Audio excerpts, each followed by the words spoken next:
middle of the week.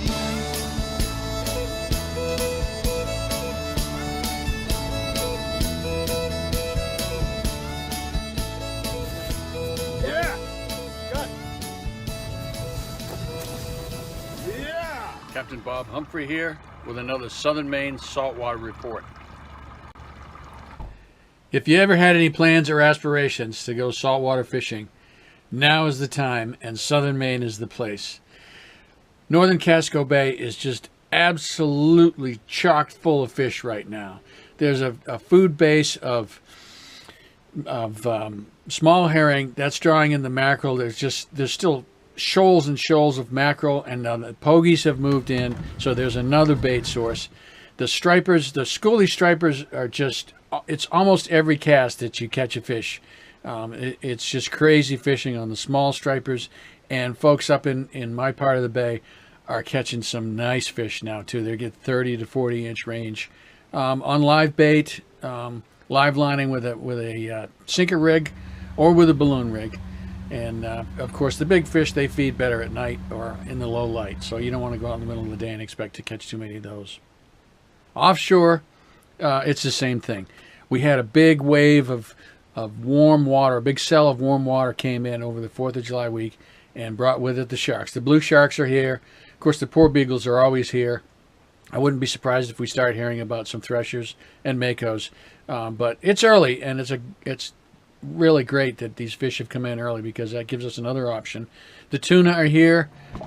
People are starting to catch hook and line tuna, and hopefully that bite will settle in pretty quick here, and we'll have more options offshore. And as far as bait, it seems like almost unlimited sometimes. On the screen is covered. We drop down sabikis to the bottom, and we come up with, you name it. We're catching mackerel, herring, whiting, even squid on these sabiki rigs. Just a ton of bait, inshore and offshore. So you want to get out there. You want to go fishing right now.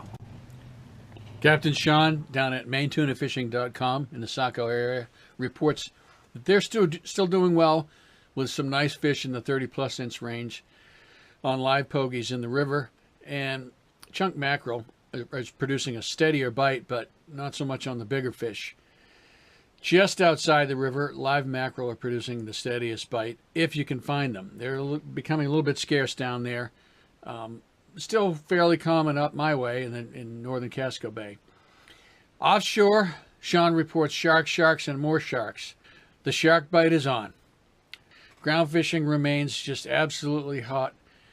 Sean reports his limits on haddock, some big whiting too, and his half-day trips are seeing landings of up to 45 pounds of fillet within the full half-day trip, easily filling coolers on most days. As I mentioned, the sharks are here, and so are the tuna. And that's not necessarily the best combination. In fact, we had a tough time keeping tuna baits on our line on the last trip out. Between the sharks and the squid, they're just phenomenal numbers of squid offshore right now, and they were literally eating our live mackerel right off the hook. We caught a couple small poor beagles, and of course we released those, and we were able to tag one for the cooperative shark tagging program.